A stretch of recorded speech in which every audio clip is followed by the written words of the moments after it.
All right, next up we have the SSD team with Securely Insecure VPN. Hi, I will present securely insecure VPN and show how VPN router can be pwned by a previous bug.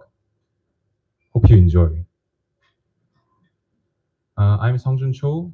Now I'm working as a security researcher at SSD Labs. And I'm from South Korea, not North Korea. I'm not here to earn money. My target is D-Link's Unified Services VPN router. It is DSR series. There are multiple models. They are all affected by my vulnerability. But in this talk today, I will show a demonstration for DSR-250 because right side two models are more expensive and more huge, so I couldn't bring it from South Korea. Yeah. And looking at security advisory, all models have not been supported, especially DSR-500 and DSR-1000 the support has ended in 2015. They have not been supported for over 9 years. And before explaining vulnerability, let me briefly explain what VPN router is. Most people here already know what it is, but it supports VPN protocols such as PPTP, L2TP, and IPsec. And compared to standalone VPN applications, the key advantage is centralized management. Once it's set up, devices connected to the network automatically uses VPN network, ensuring encrypted connection. So it is widely used in enterprise. Let's take a look at previous CV bugs. There are total 5 code execution bugs. 2 of them are previous command injection, and 3 of them are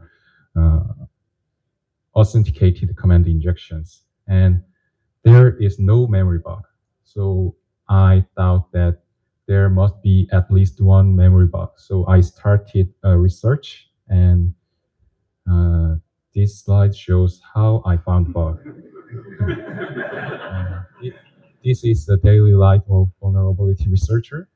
And in this case, I first extracted firmware using binwalk and found an unauthenticated attack surface, and reviewed the code and found a vulnerability. Finally, wrote an exploit. Root file system can be easily extracted by using binwalk. And this slide shows the attack vector. And the CV number is there. There is a light HTTPD server, and there is a platform.cgi behind of it. It is a bash script, and it runs a Lua script. There are lots of Lua script, and it uses functions declared in shared library. Previous bugs were found on the level of Lua script, and what I found this time exists in shared libraries. So there was no memory bug, and in my case, there was a memory bug.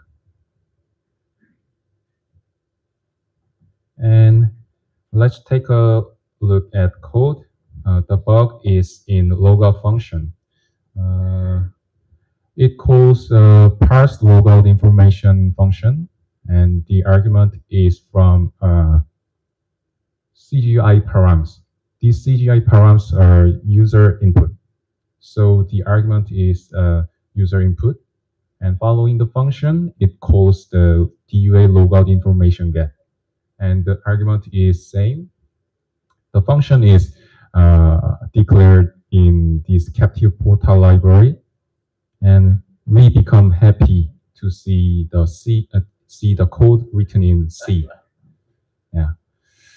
There is obviously stack buffer overflow. The source buffer is user input, and destination buffer is stack buffer. Yes. Now you are like this. I know, I agree with that. The bug is so straightforward, but actually, to be honest, I found this vulnerability in 2022. There was no researcher who uncovered this vulnerability. And one more constraint, we cannot null byte because it is triggered by string copy. So we need to think about how to exploit. Sharing some information, the architecture is ARM 32-bit, and there is no mitigation. As you know, on most of all the routers has no mitigations. In this case too, there is no canary and no ASLR. It is very good for us. And looking at memory map, there is null byte prefix in code address, so we cannot use these addresses. But in the case of library address and stack address, there is no null byte prefix, so we can use these addresses.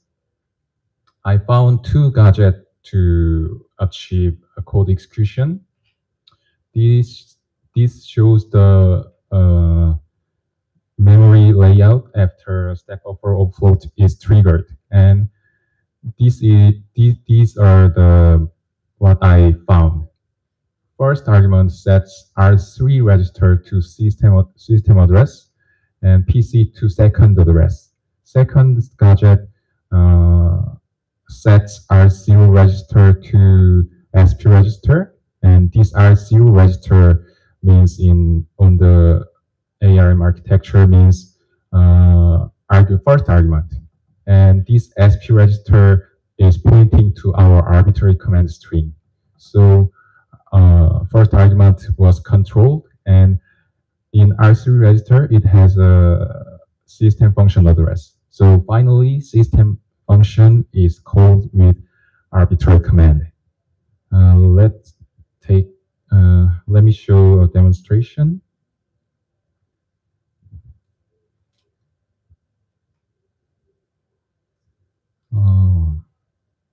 It works, and let me check. HTTP server works.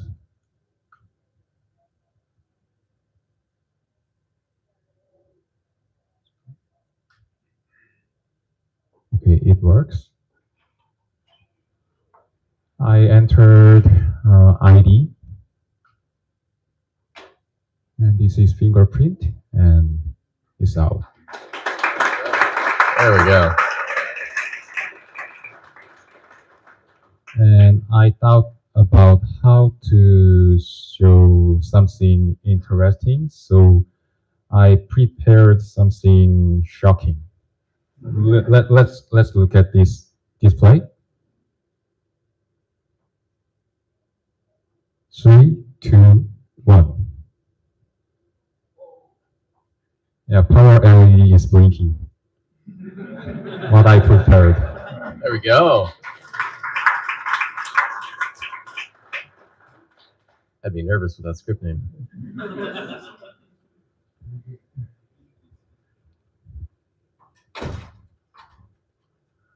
I captured this in January. There were 12,000 devices were exposed to the bug. This is very risky, and the link introduces their model secure with a word secure and private. It is wrong. Yeah.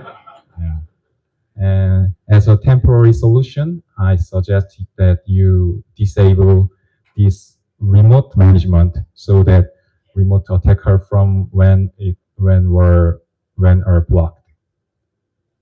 And it is unusual that the vendor uses security advisory for their sales marketing, but D-Link is doing so. D-Link is offering 20% discount for a new model to fix this issue. So I recommend you follow the vendor's guideline. That's it for my talk. If you have a question, please send an email to this address. Thank you. All right.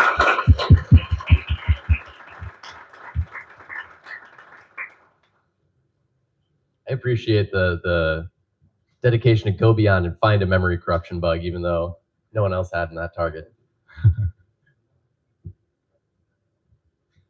Any questions from the audience?